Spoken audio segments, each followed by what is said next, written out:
Big boss Malayalam season 7 ഇന്ന് പകൽ നമ്മൾ പ്രൊമോയിൽ കണ്ട ആ വലിയ അടിയുണ്ടല്ലോ, അതിപ്പോൾ എപ്പിസോഡിന്റെ അവസാനത്തിൽ പൂർത്തീകരിക്കപ്പെട്ടു. അനുമോളെ വളഞ്ഞിട്ട് ആക്രമിച്ചു. അതെ, കൂടെ നിന്ന ആദിലയൊക്കെ എത്ര ക്രൂരമായ വാക്കുകൾ പറഞ്ഞിട്ടാണ് അനുമോളെ ആക്രമിക്കുവാൻ വേണ്ടി ഇട്ടുകൊടുത്തത്. എനിക്ക് അത്ഭുതം തോന്നുകയാണ് ഇവർക്കൊക്കെ എങ്ങനെ ഇത് സാധിക്കുന്നു എന്നുള്ളത്.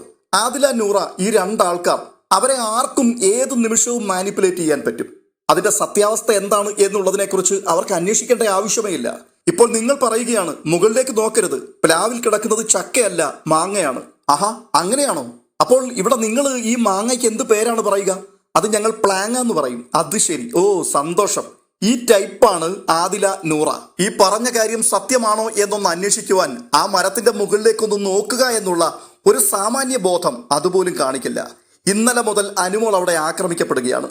ആരാണോ അനുമോളെ ആക്രമിക്കുന്നത് അവരുമായിട്ട് എത്ര പെട്ടെന്നാണ് ഉറ്റ ചങ്ങാതികളായിട്ട് അവർ മാറിയത്. പോകട്ടെ, അനുമോളോട് സംസാരിക്കാൻ അവർക്ക് സ്വാതന്ത്ര്യമുണ്ട്. ശൈത്യയുമായിട്ടാണ് അനുമോൾക്ക് പ്രശ്നമുള്ളത്. അല്പനിമിഷങ്ങൾക്കുള്ളിൽ അനുമോളുടെ അടുക്കൽ വന്നിട്ട് എന്താണ് നിനക്കിതിനെക്കുറിച്ച് പറയാനുള്ളത്, ഇന്നതൊക്കെയാണ് വിഷയം, നിനക്കെതിരെ ഇത്രയധികം ആരോപണങ്ങളാണ് ഉന്നയിക്കുന്നത്, നിന്റെ ഭാഗം എന്താണ്, ഞങ്ങളൊന്ന് കേൾക്കട്ടെ. ഇത് പറയാനുള്ള ഒരു മാനസികാവസ്ഥ പോലും ഈ ഉറ്റ ചങ്ങാതികൾ എന്ന് പറയുന്ന രണ്ടാൾക്കാരും കാണിക്കുന്നില്ല. അവരിടയ്ക്ക് വന്ന് സംസാരിക്കുന്നുണ്ട്. എന്തിനാ സംസാരിക്കുന്നത്? വാ, നീ വന്ന് സംസാരിക്ക്. അവള് ചോദിച്ചതിനൊക്കെ നീ മറുപടി പറ. നീ എന്തിനാ ഇവിടെ പേടിച്ചു വന്നിരിക്കുന്നത്? നീ എന്തിനാ ഒളിച്ചോടുന്നത്? നീ അങ്ങോട്ട് വന്ന് സംസാരിക്ക്. ഇത് പറഞ്ഞുകൊണ്ട് അനുമോളെ വല്ലാതെ അലോസരപ്പെടുത്തുകയാണ്. എന്നാൽ നിങ്ങൾ സുഹൃത്തുക്കളല്ലേ, എന്തായാലും നിന്റെ പ്രശ്നം, ഞങ്ങളോട് സംസാരിക്ക്, കേൾക്കട്ടെ എന്ന് സ്നേഹത്തോടെ അവർക്ക് അനുമോളോട് സംസാരിക്കാൻ കഴിഞ്ഞിട്ടില്ല. ഇതാണ് ബെസ്റ്റ് ഫ്രണ്ട്സ്. ഇന്ന് അവിടെ അനുമോളെ വട്ടം ചുറ്റി നിന്നുകൊണ്ട് എല്ലാവരും കൂടി ആക്രമിക്കുമ്പോൾ ആദില ചാടി ഇറങ്ങി പറഞ്ഞത് അങ്ങേയറ്റം വൃത്തികെട്ട ചില വാക്കുകളാണ്. ഇവരെ ഒരിക്കലും കുടിച്ച വെള്ളത്തിൽ വിശ്വസിക്കാൻ പാടില്ല. പുറം ലോകത്ത് ഈ വീഡിയോ കേട്ടുകൊണ്ടിരിക്കുന്ന ആദിലയെ സ്നേഹിക്കുന്ന ആദിലയുടെ സുഹൃത്തുക്കൾ ആരെങ്കിലും ഒക്കെ ഉണ്ടെങ്കിൽ ഞാനൊരു കാര്യം പറയുകയാണ്, ഒരു കൈ അകലത്തിൽ നിങ്ങൾ നിർത്തുക. ഇന്ന് ആ വീട്ടിൽ അവളെ ഏറ്റവും അധികം സ്നേഹിക്കുന്ന അവളുടെ ഫ്രണ്ട് എന്നൊക്കെ പറഞ്ഞ് കഴിഞ്ഞ ആഴ്ച ഹാർട്ട് കൊടുത്തത് ആർക്കാണോ ആ വ്യക്തിയെ ഇന്ന് വളരെ വ്യക്തമായിട്ട് അവസരം വീണ് കിട്ടിയപ്പോൾ കുത്തി.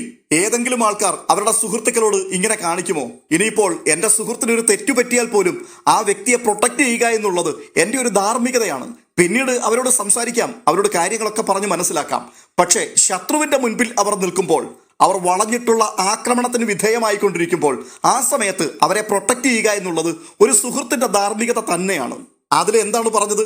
അപ്പാനിയുടെ മുൻപിൽ പോയി RJ ബിൻസി കിടക്കുന്ന സമയത്ത് അവളുടെ ക്ലീവേജ് കാണാമായിരുന്നു എന്ന് അനുമോൾ ആദിലയോടും നൂറയോടും പറഞ്ഞുവെന്ന്. എന്നിട്ട് നുണച്ചി പാറു, നുണച്ചി കള്ളി എന്നൊക്കെയുള്ള വിളികളും കൂടി. അത് കേട്ടിട്ട് അനുമോൾ തിരികെ ഒരു ചോദ്യം ചോദിക്കുന്നുണ്ട്. ഈ രണ്ടാൾക്കാരെ കുറിച്ച് നിങ്ങൾ പറഞ്ഞിട്ടില്ലേ, എന്നോട് പറഞ്ഞിട്ടില്ലേ? അതിനെ എത്ര വിദഗ്ധമായ രീതിയിലാണ് അവർ വളച്ചൊടിച്ചു കളഞ്ഞത്. ഞങ്ങൾ എന്തു പറഞ്ഞു എന്നാ? അവർക്ക് പുറത്തൊരു ജീവിതമുണ്ട്, പുറത്തു പോയാൽ അത് നെഗറ്റീവ് ആകാൻ സാധ്യതയുണ്ട് എന്നുള്ളത് മാത്രമേ ഞങ്ങൾ പറഞ്ഞിട്ടുള്ളൂ, അല്ലാതെ മോശമായിട്ടൊന്നും ഞങ്ങൾ പറഞ്ഞിട്ടില്ല എന്ന്. ആ വീഡിയോ ക്ലിപ്പ് ഇന്ന് ലോകം മുഴുവൻ പ്രചരിച്ചിട്ടുണ്ട്.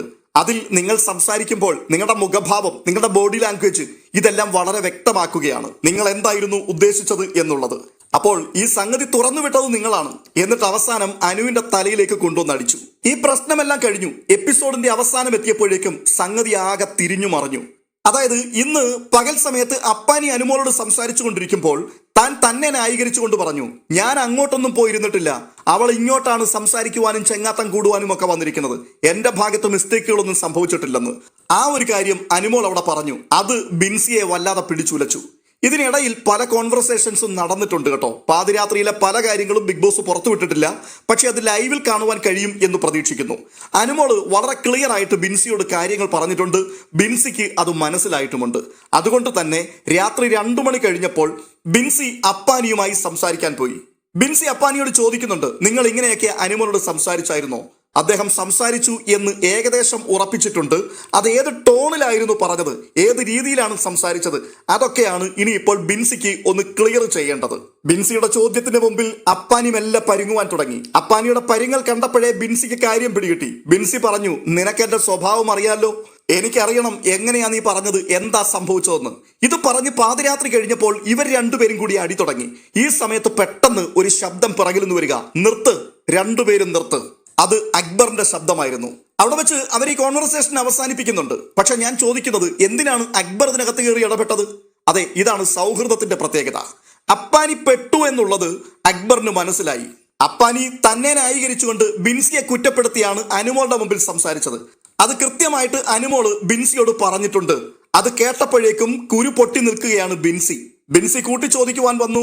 അപ്പാനിയുടെ മറുപടി കേട്ടപ്പോഴേക്കും ഏകദേശമൊക്കെ കാര്യം വ്യക്തമായി. ഞാനിത് തെളിയിക്കും. ഈ അവസ്ഥയിലേക്ക് കാര്യങ്ങൾ എത്തിയപ്പോഴേക്കും പെട്ടെന്ന് അപ്പാനിയെ പ്രൊട്ടക്ട് ചെയ്യുവാൻ വേണ്ടി അക്ബർ ചാടി വീഴുകയാണ്. എത്രയോ തവണ അത് സംഭവിച്ചിരിക്കുന്നു. നമ്മൾ കണ്ടിട്ടുണ്ട്. ആ വീട്ടിൽ അപ്പാനി പലപ്പോഴും പല പ്രശ്നങ്ങൾക്കകത്തും പോയി വീഴുമ്പോൾ അപ്പാനിയെ രക്ഷപ്പെടുത്തി പ്രൊട്ടക്ട് ചെയ്ത് പുറത്തു കൊണ്ടുവരുന്നത് അക്ബറാണ്. ഈ അവസാന നിമിഷത്തിലും ഇത് ആത്മാർത്ഥമായ ഒരു സൗഹൃദമാണെന്നേ.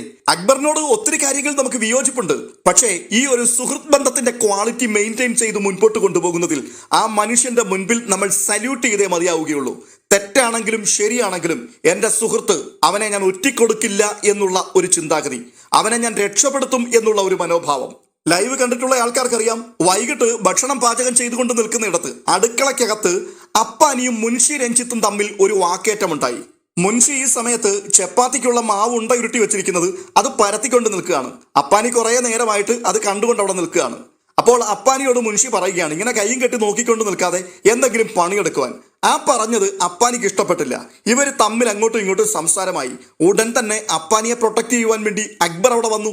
വളരെ രൂക്ഷമായിട്ടുള്ള ഭാഷയിൽ മുൻഷിക്കെതിരെ അക്ബർ അങ്ങ് കത്തിക്കേറുകയാണ്. അത് വേണ്ട, വിട്ടുകളി, അവന്റെ മെക്കിട്ട് നിങ്ങൾ കയറാൻ നിൽക്കണ്ട എന്ന് പറഞ്ഞ് നല്ല 4 ഡോസ് രഞ്ജിത്തിന് കൊടുക്കുന്നുണ്ട്. രഞ്ജിത്ത് അക്ബർ ചെന്നപ്പോഴേക്ക് ഒതുങ്ങി. വലിയ പ്രശ്നമൊന്നും അല്ലായിരുന്നു. എങ്കിൽ പോലും നമ്മളത് കണ്ടു മനസ്സിലാക്കേണ്ട ഒരു കാര്യമാണ്. സൗഹൃദത്തിന്റെ തീവ്രത അവിടെയാണ് നമ്മൾ മനസ്സിലാക്കേണ്ടത്. ഇവിടെ അനുമോൾക്ക് പറ്റിയ ഏറ്റവും വലിയ തെറ്റ് ആദിലയോടും നൂറയോടും ഫ്രണ്ട്ഷിപ്പ് ഉണ്ടാക്കുവാൻ പോയി എന്നുള്ളതാണ്. അനുമോൾക്ക് പല ആവർത്തി പിൻപിൽ നിന്നുള്ള കുത്തു കിട്ടി.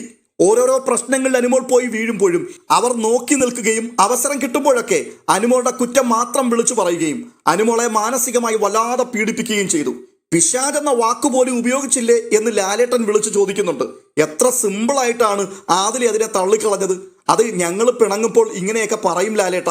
അനുമോളുടെ അടുത്തായതുകൊണ്ട് നിങ്ങളുടെയൊക്കെ കളി നടന്നു. വേറെ എവിടെയെങ്കിലും ഈ ചരക്ക് വിറ്റഴിക്കാൻ പറ്റുമോ? നമ്മുടെ ആരുടെയെങ്കിലുമൊക്കെ സുഹൃത്തുക്കൾ നമ്മളോട് ഈ പരിപാടി കാണിക്കുകയാണെന്നുണ്ടെങ്കിൽ ഒരു പ്രാവശ്യം, ഏറിയാൽ 2 തവണ. അതിനപ്പുറത്ത് നമ്മൾ ആ സൗഹൃദത്തിന് വേണ്ടി നിന്നു കൊടുക്കില്ല. പക്ഷേ അനുമോൾ എല്ലാം ക്ഷമിച്ചും സഹിച്ചും ഉള്ള കാര്യങ്ങളൊക്കെ ചില സമയങ്ങൾ മുഖത്ത് നോക്കി പറഞ്ഞിട്ടുണ്ട്. അതിനുശേഷം വീണ്ടും തോളിൽ കൈയിട്ട് നടക്കുകയാണ്. എന്നാൽ ഈ നിർണായക നിമിഷത്തിൽ, അതെ അവസാന നിമിഷത്തിൽ പിൻപിൽ നിന്ന് കുത്തുക എന്നൊക്കെ പറഞ്ഞു കഴിഞ്ഞാൽ അതെത്ര ഭീകരമായൊരവസ്ഥയാണ്. അതുകൊണ്ട് തന്നെയാണ് ഞാൻ ആദിലയുടെയും നൂറയുടെയും സുഹൃത്തുക്കൾ ആരെങ്കിലും ഇത് കേൾക്കുന്നുണ്ടെങ്കിൽ നിങ്ങൾ ഒരു കൈ അകലത്തിൽ നിർത്തുന്നതായിരിക്കും നല്ലത്. സൗഹൃദം ഒന്നും വിട്ടുകളയണ്ട. ഇന്ന് സുഹൃത്തായി കൂടെ നിന്ന ഒരു വ്യക്തിയെ നിസ്സാരമായി അവർക്ക് തള്ളി പറയാൻ കഴിഞ്ഞിട്ടുണ്ടെങ്കിൽ നാളെ ഒരു പ്രശ്നത്തിന്റെ മുമ്പിൽ നിങ്ങളെയും തള്ളി പറയും. അതെ, നമ്മൾ ഈ പറയാറുണ്ടല്ലോ, സൗഹൃദം നടിച്ചു വരുന്ന ചില വ്യക്തികൾ സ്വാർത്ഥ താല്പര്യത്തിന്റെ പേരിൽ നമ്മുടെ കാലിൽ ചവിട്ടിയിട്ട് അവർ നേട്ടമുണ്ടാക്കി പോകാറുണ്ട്. അവരുടെ കാര്യം മാത്രമേ അവർ നോക്കാറുള്ളൂ എന്നൊക്കെ. സത്യം പറഞ്ഞു കഴിഞ്ഞാൽ ഇവിടെ അങ്ങനെ പോലും പറയാനില്ല. എന്തും നേട്ടത്തിന് വേണ്ടിയാണ് ഇവർ അനുമോളെ ഇങ്ങനെ ഒറ്റിക്കൊടുക്കുന്നത്. ഇതിൽ എന്തെങ്കിലുമൊക്കെ ലാഭമോ നേട്ടമോ ഒക്കെ ഉള്ള പരിപാടിയാണെന്നുണ്ടെങ്കിൽ അതിനുവേണ്ടിയാണ് നമുക്ക് അങ്ങനെ പറയേണ്ടി വന്നതെന്നെങ്കിലും പറയാം. പക്ഷെ ഇതൊന്നുമില്ല. കൂടെ നടക്കുന്ന ഒരു വ്യക്തിയെ പെട്ടെന്ന് സാഹചര്യം മാറിയപ്പോൾ നിഷ്കരുണം കുത്തുകയാണ്. ഈ വൃത്തികെട്ട സ്ത്രീയെ അവരെ വിശേഷിപ്പിക്കാൻ വാക്കുകൾ കിട്ടുന്നില്ല കേട്ടോ. നമ്മൾ പല ക്യാരക്ടറുകളെയും കണ്ടിട്ടുണ്ട്. പക്ഷെ ഇത്രമാത്രം അധപ്പതിച്ച നശിച്ചൊരു ക്യാരക്ടർ ആദ്യമായിട്ടാണ് കാണുന്നത്. പിന്നെ പറഞ്ഞു വരുമ്പോൾ അവസാനം ആശ്വാസം കൊള്ളാൻ പറ്റുന്ന ഒറ്റ വാക്കേ ഉള്ളൂ. ഞാനത് പല ആവർത്തി പറഞ്ഞിട്ടുള്ളതാണ്. ജന്മം നൽകിയ സ്വന്തം മാതാപിതാക്കളെ നിഷ്കരുണം തള്ളിക്കളഞ്ഞിട്ട് പുറം ലോകത്ത് വന്ന് അവർക്കെതിരെ നിരന്തരമായ ആക്രമണം അഴിച്ചുവിട്ടുകൊണ്ടിരിക്കുന്ന ഈ ആൾക്കാർക്ക് എന്ത് അനുമോള്, എന്ത് സൗഹൃദം, ഇതൊക്കെ മാത്രം പ്രതീക്ഷിച്ചാൽ മതി. പക്ഷേ കണ്ടുകൊണ്ടിരിക്കുന്ന പ്രേക്ഷകരായ നമുക്ക് ഇത് കാണുമ്പോൾ സങ്കടം തോന്നുകയാണ്. ഒരിക്കലും ഒരു സുഹൃത്ത് എങ്ങനെ ആകരുത് എന്നുള്ളതിന്റെ ഉത്തമ ഉദാഹരണമാണ് ആദില, നൂറ ഇവിടെ തെളിയിക്കുന്നത്.